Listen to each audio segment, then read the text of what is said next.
एक समय की बात है श्रोताओं, जंगल में एक मुनि का आश्रम था और मुनि के आश्रम के पास एक नदी बहती थी। तो मुनि प्रतिदिन उस नदी में आचमन किया करते थे। रोज की तरह मुनि देव नदी में आचमन कर रहे थे, तो तभी उनकी हथेली पर आकर एक चुहिया गिर जाती है। वह चुहिया को आकाश मार्ग से एक बाज अपने पंजों में दबाकर ले जा रहा था। तो बाज के पंजों से वो चुहिया छूट करके मुनि की हथेली में गिर जाती है। तो मुनि देखता है कि यह चुहिया के अभी प्राण बाकी हैं, सांस चल रही है। तो मुनि उस चुहिया को एक पीपल के पत्ते पर रख देता है और उसको गंगा जल से स्नान कराता है। मुनि के कोई संतान नहीं थी श्रोताओं। मुनि अपने तपोबल के प्रभाव से उस चुहिया को एक कन्या का रूप दे देता है और उस कन्या को अपने साथ लेकर आश्रम आ जाता है और अपनी ऋषि पत्नी को सुपुर्द करके कहता है कि इसको आप कन्या की तरह पालना, अपने कोई संतान नहीं है। तो ऋषि पत्नी उस कन्या को अपने लालन पालन करती है और 12 वर्ष गुजर जाते हैं और कन्या विवाह योग्य हो जाती है। तो एक दिन ऋषि पत्नी मुनि से कहती है, हे मुनिवर, हमारी कन्या अब विवाह योग्य हो गई है, इसके लिए कोई सुयोग्य वर ढूंढ लीजिए। तभी ऋषि आदित्य को बुलाते हैं और कहते हैं, पुत्री, यदि आपको यह वर अच्छा लगता है तो आप इसे अपना वर चुन सकती हो। तभी ऋषि कन्या कहती है, पिताश्री, यह तो बहुत गर्म है, इसका तेज तो बहुत है, मुझे यह वर पसंद नहीं है। तभी मुनिदेव आदित्य से कहते हैं कि हे आदित्य, आप स्वयं से अच्छा कोई वर बताइए। तभी आदित्य कहता है कि आप वर के लिए मेघ को बुला सकते हैं, जो मेरे ऊपर हमेशा छाया करके रहता है।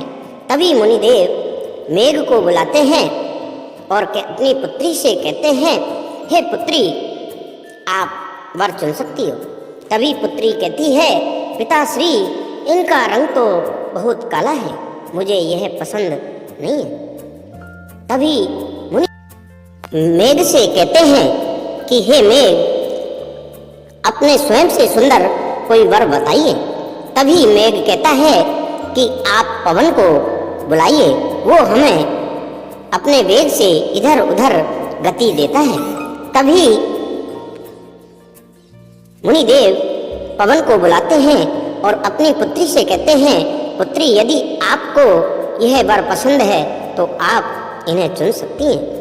तभी ऋषि पुत्री कहती है कि हे पिताश्री, ये तो बहुत चंचल हैं, ये मुझे पसंद नहीं है। तो मुनिदेव कहते हैं, हे पवन, यदि आपसे कोई अच्छा वर हो तो आप मुझे बताइए। तो तभी पवन कहता है कि आप पर्वतराज को बुला सकते हैं, जो मेरी इतनी तेज गति में भी स्थिर रहता है। तभी मुनिदेव पर्वतराज को बुलाते हैं और कहते हैं कि पुत्री, आप अपना वर चुन सकती हो। तो पुत्री कहती है कि पिताश्री, ये तो बहुत कठोर है।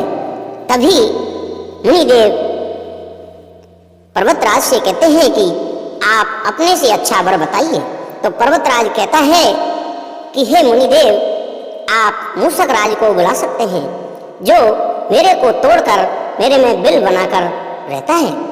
तभी मुनिदेव मूषक राज को बुलाते हैं और पुत्री से कहते हैं कि हे पुत्री, आप अपना वर चुन सकती हो। पुत्री मूषक राज को देखकर मंत्रमुग्ध हो जाती है और मूषक राज पुत्री को पसंद आ जाता है और पुत्री मुनिदेव से कहती है, हे पिताश्री, आप मुझे मूषिका बना दीजिए, मुझे ये मूषक राज पसंद है। तभी मुनिदेव उस पुत्री को मूषिका बना देते हैं और मूषक राज और उस कन्या जो पुत्री थी मुनिदेव की, उसका विवाह हो जाता है। मुनिदेव मूषिका को मूषक राज को सौंप देते हैं और खुशी खुशी वह अपने घर चले जाते हैं। श्रोताओं, यदि हमारी कहानी आपको अच्छी लगी हो तो हमारे अद्भुत मज़ेदार कहानी ब्लॉग्स को सब्सक्राइब करें, लाइक करें और ज़्यादा से ज़्यादा शेयर करें। आपके शेयर, लाइक और सब्सक्राइब करने से हमारा मनोबल बढ़ता है।